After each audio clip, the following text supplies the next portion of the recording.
Buenas noches, ¿cómo están? Bienvenidos amigos y amigas, una semana más con ustedes en pleno mes de mayo, muy poquito nos queda ya para las elecciones europeas, esas que tanto deben importar a la gente, que se estima que va a haber una abstención superior incluso al 57%. Bueno, hablaremos de ello y de muchas cosas más, incluso de Eurovisión, si hace falta en el final de nuestro programa, en el debate, en la tertulia, pero antes, sin duda, hay una noticia que ha conmovido y que afecta en cierta medida a Asturias, a la opinión pública esta semana, y nos estamos refiriendo al asesinato de la presidenta de la Diputación de León y presidenta del Partido Popular Leonés. Bueno, no sigo diciendo los cargos que tenía, porque acumulaba creo que hasta 12, que es Isabel Carrasco, por parte, según ellas mismas han confesado, de una madre y de una hija gijonesas, asturianas.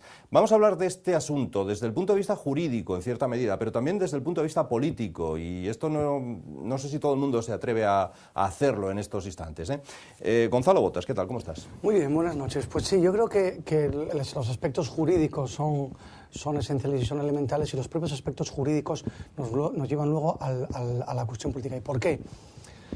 Pues mira, aspecto jurídico, lógicamente la madre, si finalmente se sabe que es la autora o se determina o se la condena, pues la pena puede estar entre los 15 y los 25 años. Lo normal es que esté entre los 15 y los 20, ¿no? Aparentemente es un asesinato con premeditación y con alevosía, por lo tanto tiene dos de las agravantes. Y también aparentemente tiene un atenuante, que es la de haber confesado que fue ella, ¿no? Sí es verdad que no es una atenuante completa, porque confiesa una vez que ya está detenida y una vez que ya saben que fue una de las dos. Pero bueno, esa colaboración con la justicia sí tiene una atenuación, aunque sea de forma analógica. Por eso digo que lo previsible es que hablemos entre 15 y 20 años y se celebra juicio. Si hay acuerdo, ya los márgenes varían mucho, ¿no? Cumplirá al completo, me imagino.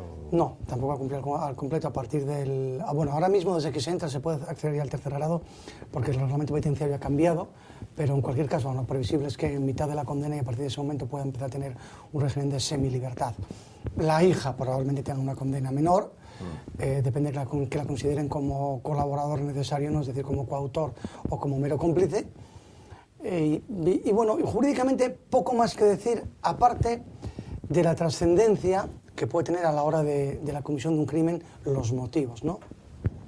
El famoso qui prodest, por el que se rige el derecho penal, ¿no? Lógicamente, cuando se comete un crimen y no se sabe quién ha sido, lo primero que se busca es a quién beneficia, ¿no? O el por qué. Y yo creo que en este caso, más que en ningún otro, sobre todo por las circunstancias en las que estamos, es importante que analicemos los motivos de la comisión de un crimen concreto. ¿Y por qué? Porque es evidente, y el que diga lo contrario es un salvaje, que hoy en día y en democracia uno no puede resolver los conflictos matando a los demás, ¿no? Precisamente esa es la negación final del ordenamiento jurídico y de la democracia. Es evidente que tiene que haber una condena, que ha de ocurrir algo, pero también es evidente que este asesinato u homicidio, ya digo, premeditación y alevosía, tiene un motivo. Y ese motivo tiene una parte que es político. ¿Y por qué tiene una parte que es político? Porque, primero, porque a quien han matado son políticos y lo han matado no solo por cuestiones personales, como parece salir en las redes sociales, sino también por sus decisiones políticas, ¿no? Parece ser que ella era quien había colocado a Triana, esta chica, en las listas de Ponferrada, parece ser que también es quien decide que salga de las listas de Ponferrada, parece ser que es quien le dio trabajo en una ocasión o quien sacó un puesto para ella, y parece ser que también es quien decidió que no tuviese ese puesto. Luego son decisiones políticas los que causan el enfrentamiento personal entre dos personas. Y claro, la pregunta es, ¿puede tener un presidente de una diputación tanto poder como para cometer y sacar de las listas, como para dar empleo o no dar empleo a la gente? Pues mira, evidentemente sí.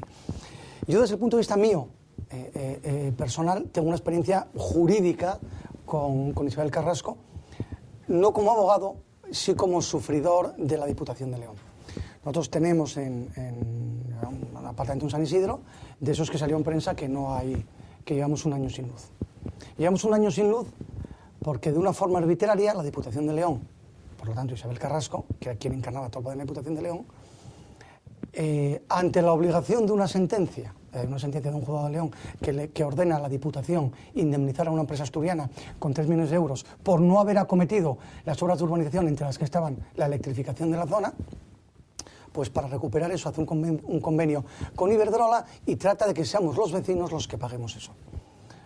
Nos resultaban como 17, 18.000 euros por vecino el tener que afrontar eso. Bueno, bien. Lógicamente esto era un disparate, es ilegal, pero en cuanto se le plantea a la Diputación, y macho, esto es ilegal, aparece una declaración de prensa que dice: los vecinos de San Isidro o pagan o no tendrán luz. O sea, eso es la forma de ejercer el poder, ¿no? Claro, esa forma de ejercer el poder hace que la gente que tiene un problema con ella la acabe odiando personalmente. Traspasa eso a una relación cercana con un funcionario, pues uno se imagina lo que puede ocurrir, ¿no? Al final llegamos a un acuerdo, se pagó bastante menos, tendremos que impugnar ese convenio, tendremos que llevar a los tribunales el convenio para tumbarlo, y una vez tumbado tendremos que pedir la devolución de ese dinero. Pero de momento te tengo cogido y o pagas lo que yo digo o no tienes luz. Y hablamos de no tener luz en un edificio. Hasta el extremo que se puede llegar de absoluto nepotismo y sobre todo de arbitrariedad, ¿no? Como parece ser que había sido arbitraria la relación que tuvo con Triana. Y digo parece ser, porque al final todo lo que tenemos ahora es mucho ruido. Entonces, cuando ese es el personaje, y a lo que iba, lo importante de esto no es que nos haya obligado, es que cuando se decidió, oye, la comunidad, y hay que firmar un acuerdo, tenemos que ser los vecinos individualmente o a través de una asociación, ¿qué hacemos? El primer comentario de la Asamblea de Vecinos, mayoritariamente de León: el abogado que sea asturiano. En León no vais a encontrar uno que quiera pleitear con la Diputación, porque sabes que que te arruinan la vida, que van a por ti. Es decir, hablamos de ese... que estas cosas están ocurriendo todavía en pleno siglo XXI. En pleno siglo XXI, es decir, los abogados de León tienen miedo a pleitear con la Diputación de León, porque las venganzas, León es muy pequeño y las venganzas se producen. Claro, a mí esto no me lo han contado, lo he sufrido. No, el abogado tiene que ser asturiano. O sea, vale, yo soy abogado, voy a buscar un compañero que entienda del sector eléctrico, que domine la materia, y vamos a ver si se quiere hacer cargo del asunto. Claro, cuando dijimos, dice, lo de León, ¿no? Así, yo sabía que me ibas a llamar, porque claro, en León no hay quien lleve esto. Y la gente que había tratado con ella, pues sabía que esto era así. Las cosas se hacían porque ella lo decía, ella tenía el poder. Y la ley como que no preocupaba demasiado. Entonces, de acuerdo que el hecho luctuoso, la muerte, el asesinato, no podemos buscarle una justificación. Nunca, ya lo he dicho al principio. O sea, nunca, porque en una democracia y en el siglo XXI las cosas no se pueden resolver como hace 500 años. Pero claro, uno ve que en las redes sociales quienes aplauden o quienes jalean de alguna forma este hecho, pues es la misma gente que admira la Revolución Francesa. Entonces, claro, es que la Revolución Francesa era lo mismo. ¿De acuerdo que estaban más sometidos? Sí. ¿De acuerdo que eran menos civilizados? También. Pero al final estamos hablando de lo mismo, ¿eh? Cuando hablamos de la guerra civil, estamos hablando de que en España se cometían asesinatos por razones políticas, de que el desencadenante es el asesinato de un político. Estamos hablando de esas cosas. Por eso, yo creo que es importante analizar políticamente los porqués de un caso. Saber quién es el personaje, saber qué conflictos tenía con esas personas, no solo porque son la motivación del delito, sino también porque nos tienen que ayudar a darnos cuenta y a ver cómo digo esto de forma que no parezca que estás justificando, porque ya digo, y de mano digo, no es la forma. Pero si lo que hacemos es pasar por encima, echar tierra en el asunto, podemos correr el riesgo de producir un efecto simpático o parasimpático de emulación. Ahora, hemos visto que cuando dicen que alguien se suicida otro, uno se quema a lo bonzo, se quema a otro, y yo analizando las cosas, entre el que se quema a lo bonzo y acaba con el responsable, me parece más cuerdo el que acaba con el responsable que el que se quema a lo bonzo, personalmente, ¿no? Que no es que estemos apuntando no, nada, claro, no, vamos a ver, evidentemente, y lo digo, además lo digo y lo reitero siempre, es decir, la dialéctica de la violencia y la dialéctica de las pistolas, como se decía antes de la guerra civil, en aquel famoso discurso de José Antonio, es algo que no puede volver nunca. Pero precisamente para que no vuelva nunca, tenemos que ser conscientes que estas cosas pueden pasar. Y cuando algo puede pasar, lo sensato es que analicemos los porqués y acudamos en prevención. En criminología, uno de los principales estudios es precisamente ese, la motivación del delito y la motivación del delincuente. Parte de las atenuantes o de las eximente que existen tienen que ver con los motivos, el estado de necesidad, la legítima defensa, el arrebato, la enajenación mental. Entonces, cuando uno analiza un delito, tiene que analizar siempre el motivo del delito. ¿Para qué? Para, eliminando los motivos del delito, procurar que haya menos delitos. Es como los que dicen, no es el momento cuando se produce una violación a una chiquilla de que nos pongamos a analizar. No, precisamente ahora es el momento. porque el efecto simpático de difusión de la noticia y que produce emulación se va a producir. Entonces sí es bueno que de lo que hablemos sea de cómo dar respuesta para que esto no vuelva a ocurrir. Y la respuesta, una parte es castigo y otra parte es prevención. Y cuando hablamos de prevención hablamos de política, esencialmente, no hablamos de otra cosa. Bueno, de esto vamos a seguir hablando, señoras y señores, ahora en unos instantes, en cuanto volvamos con nuestro debate, que es, como saben, la parte final de nuestro programa, ni más ni menos. Muchas gracias, Gonzalo. A vosotros. Y en unos segundos de nuevo con él. Antes recibimos a Diego Barceló y hablamos de ese fenómeno producido en Francia, que es un fenómeno económico, que es el fenómeno Piketty. Hablamos de ello ahora mismo.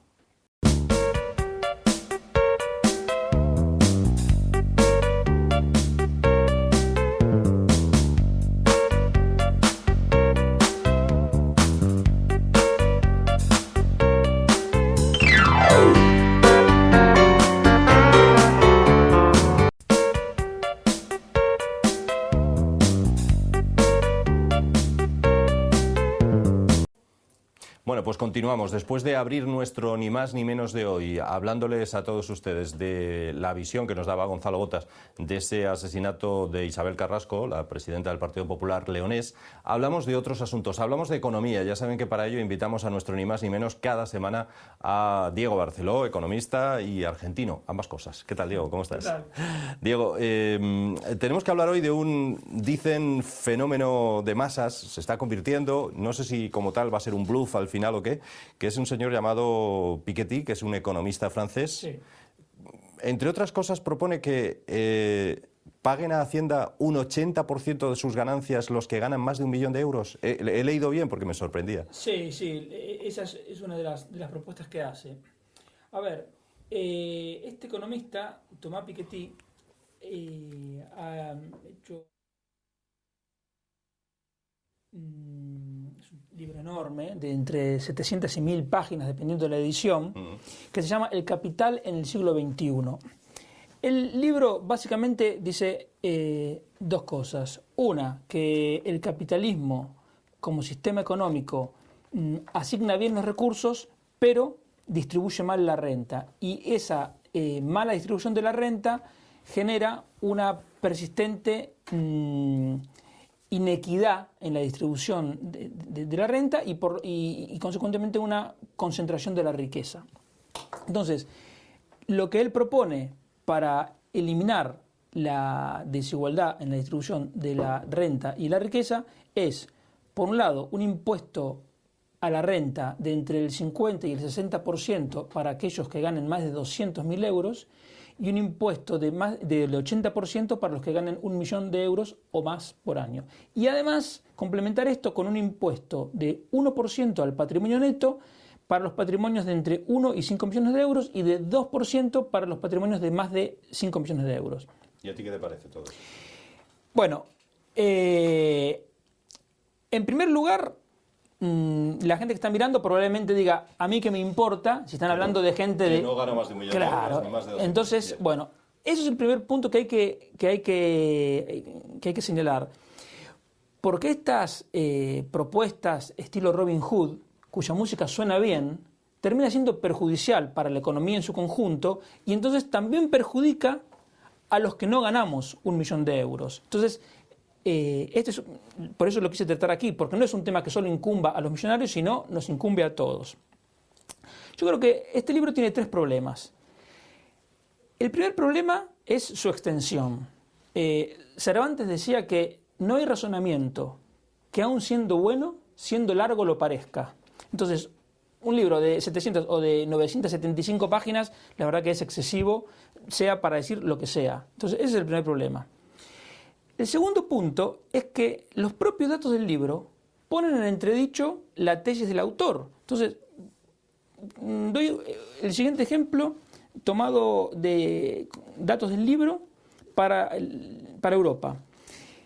En 1910, el 10% más rico de la población tenía el 90% de la riqueza.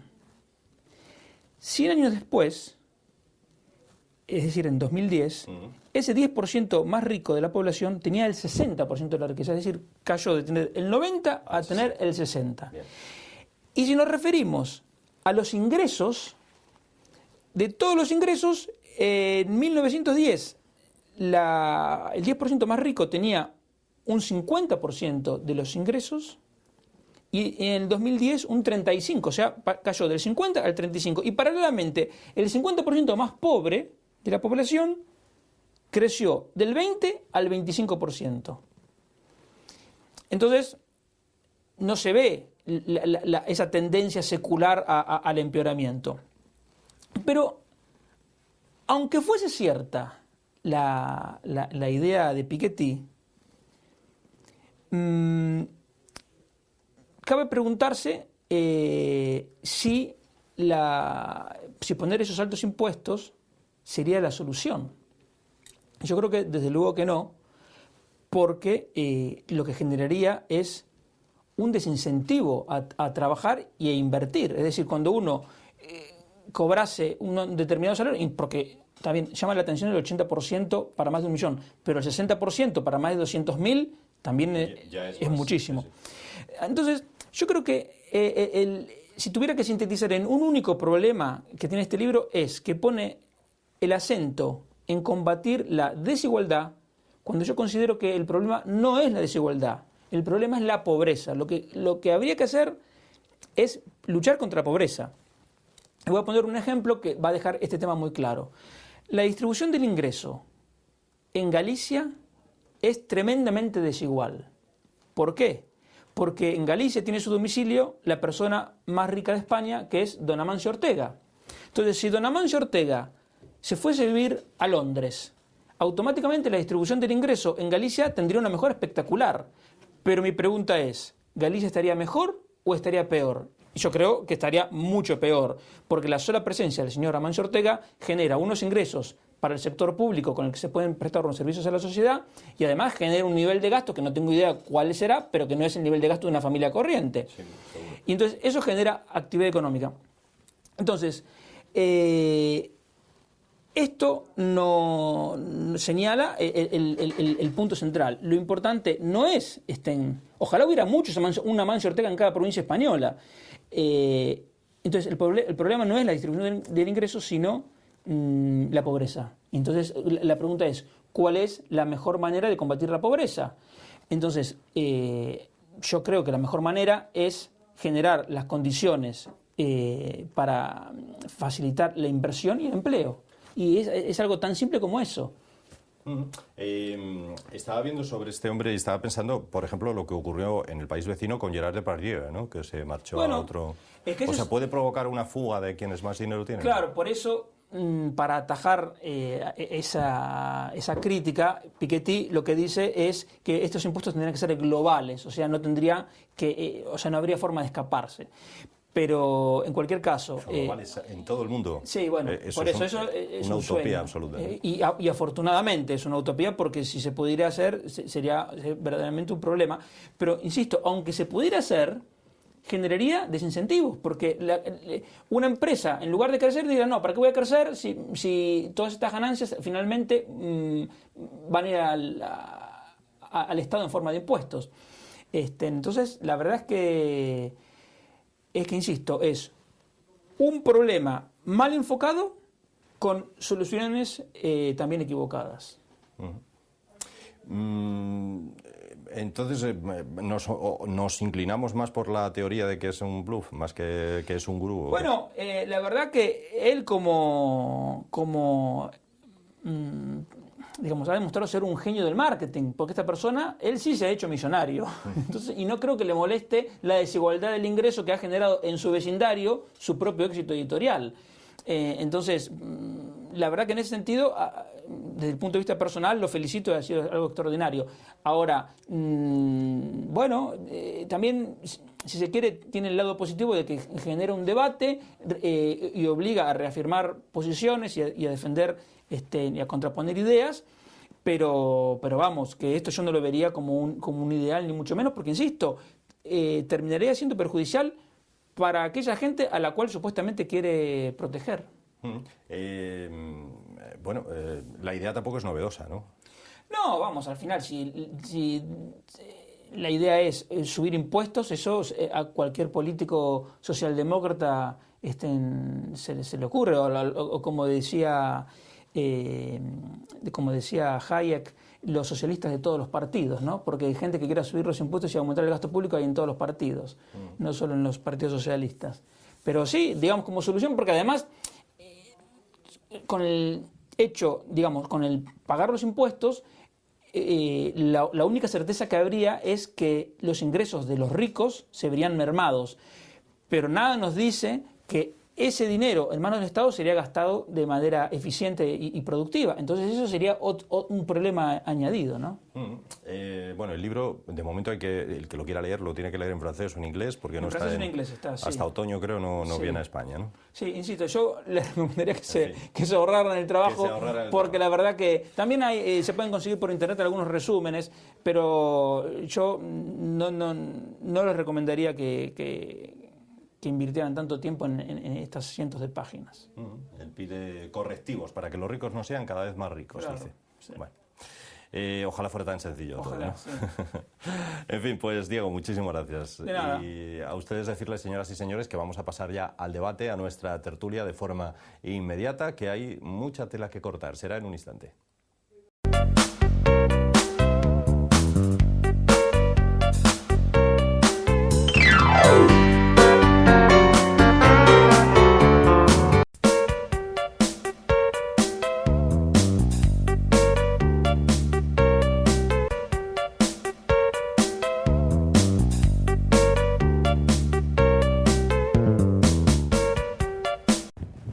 Bueno, pues aquí estamos de nuevo en esta última parte ya de nuestro debate y de nuestro programa Ni Más Ni Menos, programa, por cierto, número 32.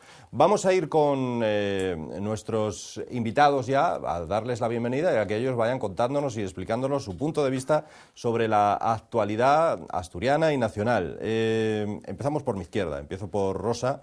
¿Qué tal, Rosa? Bienvenida. Hola, buenas noches. Bien. Bueno, hay que hablar de muchas cosas, pero, hombre, Rosa, que es experta en cultura y otras hierbas, tendrá que hablarnos de Eurovisión, ¿o no? Pues sí, ¿Lo hay viste? que hablar, se habla. ¿O tú lo viste? No o lo vi, no, pero bueno, he seguido la Lo has noticia seguido, y he bien. visto al ganador. Sí, Yo la digo ganadora, ganador, ¿o qué? Yo no digo ganadora porque es ganador. O sea, yo creo que ya estamos rayando lo impresentable. O sea, Bueno, en estos Eurovisión concursos, ha degenerado o sea, ya completamente, ¿no? Bueno, es cuanto más friki seas, más Mejor. fácil lo tienes. Y yo creo que es muy difícil de superar. Un tío Bueno. convertido en tía y con barba. O sea, yo estéticamente además, es que era tan feo, Lágrimas, sí. tan feo, que la verdad yo no le vi ninguna gracia. Yo, bueno, cantaba bien, bueno, como el resto de los que estaban allí, que todos cantan, bueno, a un nivel medianamente normal, vamos, para ir a un concurso, no como si me puedo cantar yo, pero cantan a un nivel normal. Y claro, el tipo con la barba y la melena y esas pechugas allí que llevaba y tal, no sé, la verdad me resulta lamentable, pero bueno, si eso es lo que gusta y eso es lo que vende, pues nada. Yo sinceramente lo que pienso es que no sé qué tipo de cultura. La gente es que está ya como muy desnortada, no sé, porque que eso pueda gustar a mí me resulta chocante, pero no digo nada. Ahora, feo era a rabiar, o sea, a rabiar. Ni pa' tío ni pa' tía lo servía. Bueno, damos la bienvenida a Gonzalo Gotas. ¿Qué tal, Gonzalo? Pues muy buenas noches. Además, yo también voy a decir dos cosas. Una, que la barba le queda mucho mejor a Diego cuando la trae, aunque sea está claro. Y dos, que a mí me parece mucho más atroz que el hecho de que se dé el premio de la canción a quien más llama la atención. Para al final estamos hablando de quién llama la atención. Que la llame con lo que sea, pero que la llame. Es mucho peor el comentario que hizo la representante española. Es una demostración de que Europa es el paraíso de las libertades. Mire, a usted le pagan por cantar y no por opinar. Y por algo le pagan por cantar. Porque claro, si le pagasen por opinar iba a ser tristísimo. Sí. ¿Qué tendrá que ver que un travesti con barba gane un concurso de la canción con que sea la Europa de las libertades? Como la libertad la midamos por a ver quién es más hortera o más raro, vamos dados. podemos cogernos el anuncio de Coca-Cola que se hizo en Argentina, nos vamos a una loquería y, como se dice en Argentina, loquería, ¿no? O, la de la radio, la de la radio, la loca o radio, sí. algo así. Pues hacemos eso y a ver quién es más Radio original. Califata, Sí, la colifata. Claro.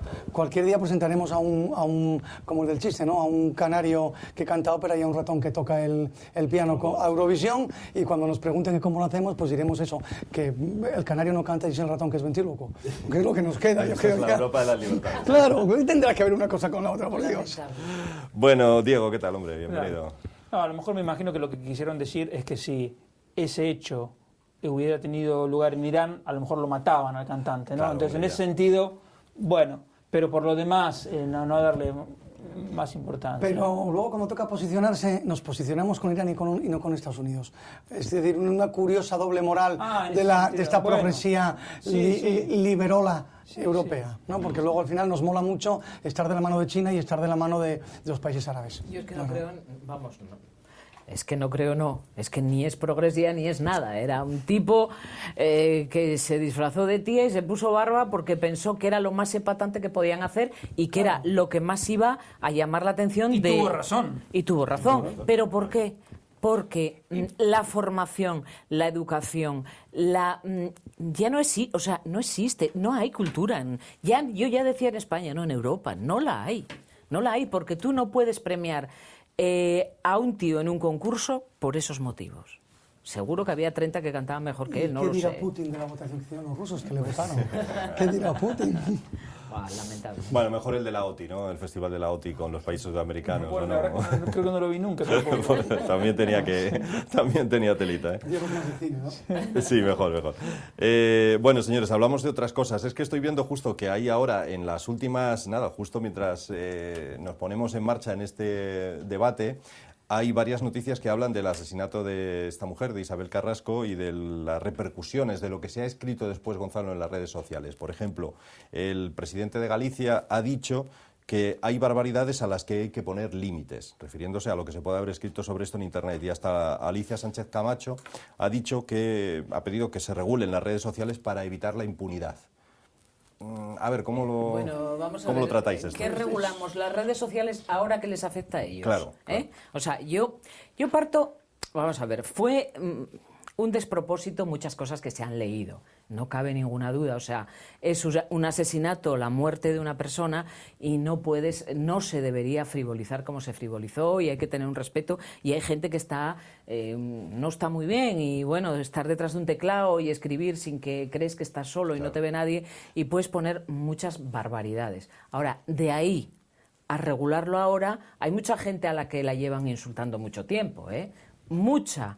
Y nadie pensó en eso, pero ¿qué pasa? Que cuando se insulta a uno de los nuestros... Sí, cuando se insulta a uno de los nuestros es cuando toca regular. Hombre, que hay que regular Internet, no cabe duda, pero parece un poco oportuno el hacerlo en este momento. Pues no lo harán, seguramente ahora lo harán, ¿eh? Lo que no se ha hecho hasta ahora probablemente lo harán. Yo estoy contigo. Yo creo que, independientemente de lo bueno que tiene Internet, y Internet es la demostración de que la libertad permite más avance, mucho más avance que la regulación siempre. Internet ha tenido el desarrollo que ha tenido, que en los últimos 10 años, gracias, entre otras cosas, a Internet, hemos avanzado más que en los 4 o 5 mil anteriores. Es gracias a la libertad que provoca Internet. Lo que hay que hacer es, cuando una conducta contraviene la ley, da igual que sea en Internet o que sea a la puerta de tu casa, sancionarla y punto. Es que no hay ninguna especialidad ahí. Se trata de localizarlos, y cuando estén localizados, eso, que los puedes localizar, ¿eh? Es decir, durante un periodo de tiempo relativamente corto, quizás eso sí merecería la pena establecer alguna norma que obliga un poquito más. Las IPs son trazables, y por lo tanto, mientras la IP sea trazable, es localizable la persona que lo ha hecho. No hay más. Entonces, bueno, pues que los persigan, que los encuentren, que pueden, si quieren, y que no pase como con el de la sindicatura, que tanto tardamos, tanto mareamos la perdiz, y al final nos subimos sin fue. Cuando se trata de, mira, bajo ese seudónimo se dijo esta barbaridad, la sanción que proceda.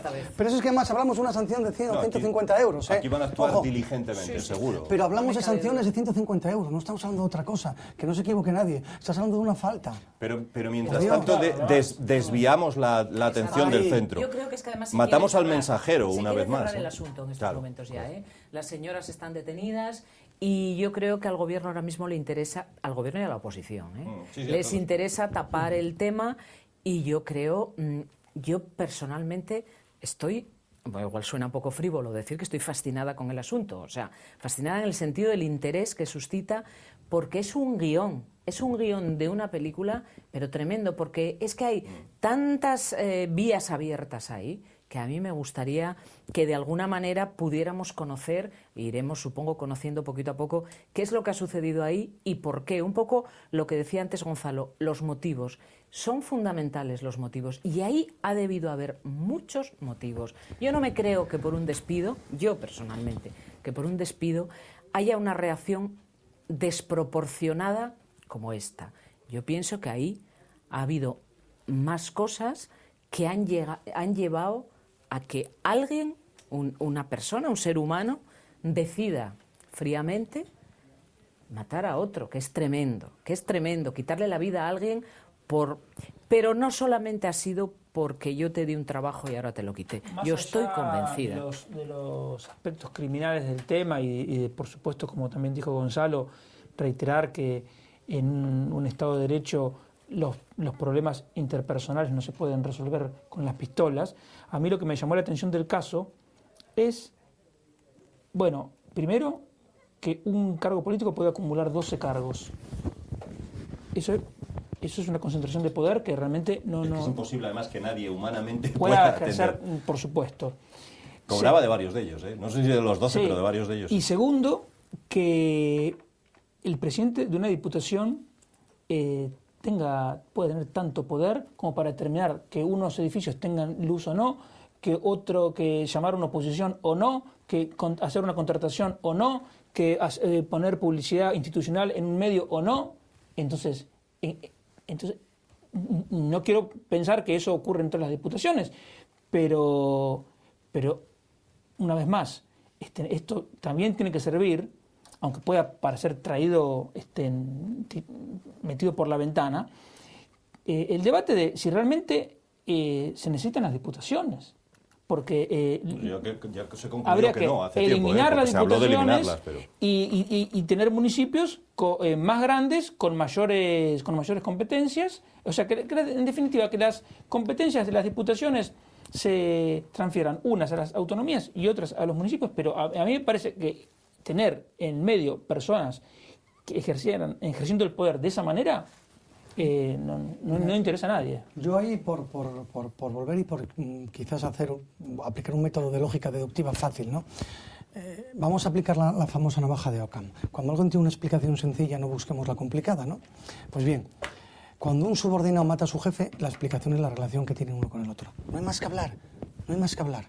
A lo mejor luego resulta que no, pero no vamos a empezar a buscar todas esas explicaciones extrañas que hay por ahí, ni aplicar la base de todo esto, que es la defensa, hablar mal del muerto, y la acusación, hablar mal del culpable, ¿no? Es decir, vamos a tratar de quitar lo que es el ruido del medio para tratar de llegar al motivo. Y yo, enganchando el argumento de Diego, para mí el problema no es la Diputación o la comunidad autónoma. Para mí el problema es el ejercicio del poder de una forma absolutamente desmedida. ¿Y qué quiero decir? Que si no limitamos temporalmente el ejercicio del poder, al final un político se convierte en un cacique. Igual me da que sea un ayuntamiento grande que pequeño, igual me da que sea la Diputación que la comunidad autónoma. Al final el problema es que hay que limitar el ejercicio del poder. Cuanto más limitemos el ejercicio del poder, menos arbitrariedad habrá y menos nepotismo habrá. Y yo creo que la clave, y los anglosajones lo entienden muy bien, y son la democracia más antigua del mundo moderno, es limitar el poder del que ejerce el poder ejecutivo. Del legislativo no necesariamente, pero de un ejecutivo siempre. Tenemos una historia cercana a Oviedo de una persona que fue un gran alcalde y con el paso del tiempo acabó siendo lo nefasto. Porque su propia megalomanía, el ser el rey del mambo y el gallo del gallinero, te convierte en eso, ¿no? En un cacique. Entonces yo creo que hay que aprovechar precisamente esas situaciones extremas para poder tratar de desbrozar un poco el monte y darnos cuenta que lo importante, la conclusión que sacaría política de esto, es que tenemos que limitar por fuerza el ejercicio del poder. Si una persona a los 8 años se marcha y no puede volver en 10 años, es imposible que teja redes clientelares. Es imposible que pueda decidir sobre la vida y patrimonio de los demás. Y como además el ejercicio del poder sobre los demás es antinatural al ser humano, porque lo natural al ser humano es la libertad. Pues va a ser mucho más fácil que la administración funcione bien. Tengamos 4 o 5 escalas de la administración, me da igual. Ayuntamiento, Diputación, Comunidad Autónoma, Parlamento Nacional, Parlamento Europeo. Ese no es el problema, que también. El problema es quien se enquista en el poder, quien lo patrimonializa y quien lo ejerce de una forma absoluta. Que se puede hacer un ayuntamiento. ¿Tú crees que este crimen, en parte, es un crimen político? Yo tengo claro que este crimen lo comete una subordinada de un político. E insisto, la relación más intensa que tiene un subordinado con su jefe es la relación que le une. Lo normal es entender que el motivo o la causa surja en esa relación. La causa no va a surgir en que ayer por la mañana comiendo hizo un gesto que a mí no me gustaba. Puede ser, pero lo natural es que si yo tengo una relación muy intensa contigo por un motivo, lo que genere nuestro enfrentamiento sea esa relación intensa. Evidentemente. Me parece elemental. No obstante, quizá con interés, como decía Rosa, porque eso es lo que se prefiere, que el tema se entierre lo más pronto posible, pero se está un poco matando al mensajero, ¿no? Estamos perdiéndonos en el asunto de si se debe sancionar a quienes quizá un poco de forma descerebrada han escrito opiniones favorables al asesinato de esta mujer y no nos estamos centrando en lo que hay que centrarse. Y es como un político puede poner o quitar de las listas a su antojo según me caes bien o mal, o cómo puede darle o quitarle trabajo según me caes bien o mal. Eso es lo que habría que estar debatiendo y el Partido Popular se equivoca, creo yo. Basta entrar a la Es lo que debería estar debatiendo ahora. Basta entrar a la página web del Marca y cualquier día se escriben las mayores barbaridades sobre cualquier futbolista. Claro. Porque juega, sí, normalmente cuando uno se equivoca... porque no metió un gol, claro, porque sí. Y unos y equipos rivales, seguidores de un equipo diciendo barbaridades del rival, y nunca nadie dijo nada. Y es verdad, si uno entra a los comentarios del Marca, no va a pretender tener una lectura como si estuviera leyendo a Shakespeare. Está leyendo los comentarios del Marca, va a lo que va. Entonces... regular eso me parece que no tiene ningún sentido. Es como decir, quiero que la gente sea toda buena, vamos a regularlo, por favor. Por ley, eso es obligatorio. Por ley. Claro, es ridículo. Oye, pues, pero sería una buena idea. Igual Zapatero, mira, porque no se lo sugeriste. No hubiese promulgado una ley obligando a ser buenos. Porque no le dio tiempo. Sí. Dice el Código Civil que se presume la buena fe. Yo quería hacer un comentario y casi volvíamos a la semana pasada.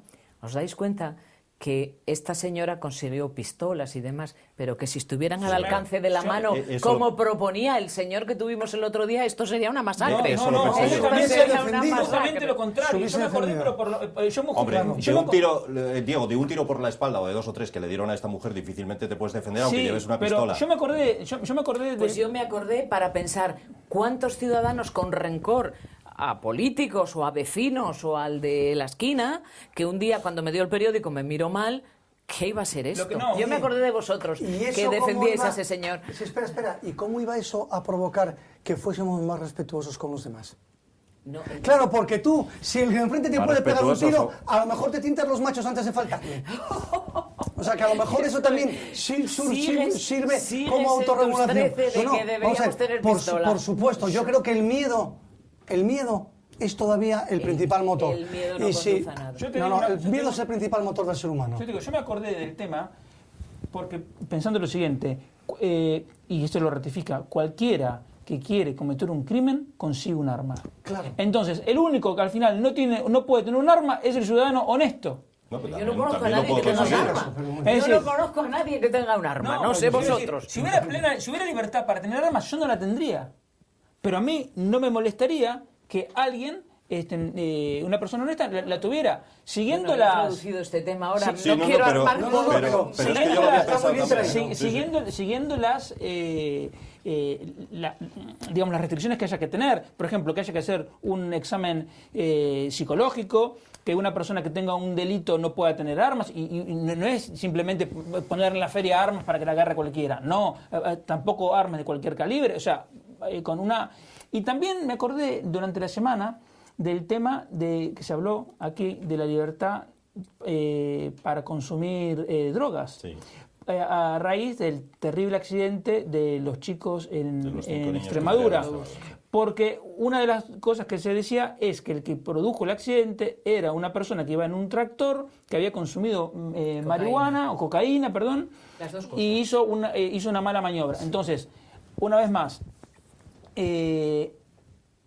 eso también implicaría que es una libertad para consumir marihuana, que de hecho se ejerce porque cualquiera que quiera consumir marihuana la consigue en la esquina, tampoco tendría por qué ser algo irrestricto. Quiero decir, uno podría decir, mire, si usted consume marihuana pero luego conduce, tiene una sanción, por ejemplo. Claro. ¿Entendés? No, pero eso ya lo hay. Ya, o sea, tú si consumes bueno, bajo los efectos de las drogas, estoy dando un ejemplo, pero digamos, como otro ejemplo, por ejemplo, se puede decir, no puede consumir marihuana en la vía pública, no puede, no sé. Y fijaros en una cosa, ahora está ese tipo penal. El tipo penal es exactamente el mismo, la misma sanción por consumir una sustancia legal, que es el alcohol, que por consumir una sustancia ilegal, que es la marihuana, o la cocaína. Qué curioso. Lo cual demuestra que no tiene nada que ver la legalidad del producto con el riesgo que se produce con su consumo. Lo que hay que hacer, como decía Diego, es prohibir, y además yo ahí sí que soy partidario, tasa cero. Al volante, tasa cero. Habéis hablado concretamente de ese caso que a mí me llamó la atención, que dice que como máximo la pena que va a tener este señor por la muerte de esos niños van a ser 5 años. A mí me parece tremendo. Yo creo que están equivocados, pero bueno. Vale. Yo, vamos. No, vamos a ver, yo hablo de lo que he leído, me pareció lamentable. Están equivocados porque no es un delito continuado. Murieron 5 niños, son 5 delitos de homicidio imprudente. En este caso, vamos, en concurso con la imprudencia temeraria. Por lo tanto, le puede caer 4 por cada uno de ellos. Le puede caer. Otra cosa es que a efectos prácticos luego se hagan los equilibrios, como son delitos imprudentes, no merecen tanta sanción. Y evidentemente no le puedes meter 25 años por esto igual que a un asesino, evidentemente. ¿Y qué sucede, Gonzalo? Te pregunto, que este señor, el hecho de que fuera de cocaína hasta las cejas, ¿va a ser una eximente porque no. se estaba alterado? No, es una agravante específica, integra el tipo penal. O sea, en este caso, cuando hay conducción de vehículos, es una agravante específica. Es un elemento del tipo. Ahí no hay atenuación posible. Que por otra parte, toda la gente que lo conocía de su barrio no daban crédito. ¿Sí? Porque dicen que era una persona buenísima, que no paraba de trabajar, que no sé qué. Tenía que tomar algo para trabajar. Eso iba a decir yo, digo, a lo mejor por eso trabajaba tanto. Por lo que decían, o sea, la impresión que daba era que el primero que se había arruinado la vida a sí mismo era él, porque era una persona aparentemente normal. Bueno, no lo sé. También estas dos señoras de este crimen. O sea, son los vecinos ayer decían que eran la familia más normal del mundo. Y de Triana, la gente que la conoce dice que era una encantadora. Dice, una chica. Bueno, hablamos de otros asuntos, por ejemplo, de la no dimisión del diputado de Izquierda Unida, Ángel González. Izquierda Unida ha asegurado que hoy mismo le va a destituir como portavoz de Izquierda Unida en la Junta. Pero de momento él sigue reteniendo el acta de diputado, que si no quiere soltarla, pues no va a haber forma de que lo haga, por mucho que incluso haya una sentencia de inhabilitación de 7 años. No sé qué os parece a vosotros esto. Él pide, lo ha dicho hasta ahora, la mesa de la Junta, que debería abandonar su acta, pero él pide que sea el pleno de la Junta el que se lo diga. Aquí para mí hay 2 cosas que son cómicas. La primera, que sale una Izquierda Unida, no sé quién es, diciendo que tiene que darse cuenta que el acta no se lo oiga. Si usted no se conoce el ordenamiento jurídico, cierre la boca. El acta es del diputado, no es del partido. Es que este escaño pertenece al partido. No, el escaño pertenece al diputado, además por ley. Hay sentencias. Sí, claro. Por ley. Es que principio democrático es que es de él, no de su partido. ¿De acuerdo? Porque si no, no habría listas. Si no, se votaría un partido y el partido asignaría a su gente. Y se vota a personas concretas. Vayan a una lista o no vayan. Y se puede ir como independiente. Además, por lo tanto, el acta es de él. Y lo segundo es que he leído en algún sitio que parece ser que hay un dictamen de los letrados de la Junta que dicen que no puede seguir siendo diputado. Dicho con todos respetos a mis compañeros, si lo que ha salido en prensa es lo que ellos dicen y no una interpretación del periodista, habría que volver a convocar esas oposiciones. Bueno, pues la sentencia no es firme. Si una sentencia no es firme, punto. En tanto no se ejecute, no hay nada que hablar. Gonzalo, porque lo vi, como estuve viendo... ¿Pero viste el informe o viste lo que dicen los periodistas del informe? No. Yo estuve viendo, hablando con una persona que cuando que estuvo en los letrados...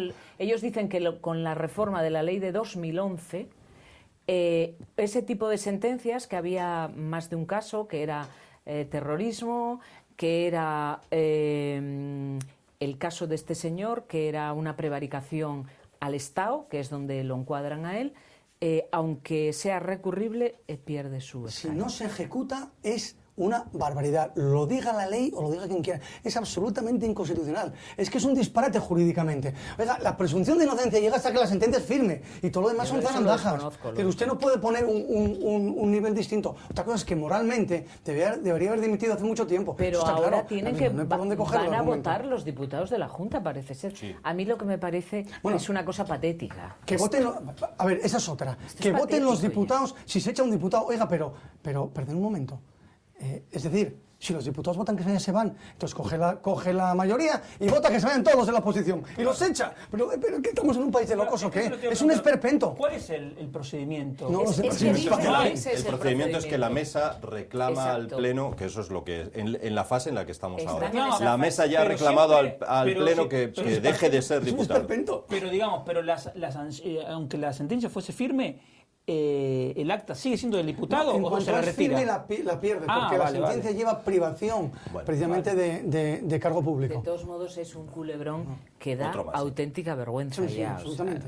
Bueno, nos Sobre queda... todo porque da miedo ver en manos de quién estamos, por uno y por el otro. pues sí.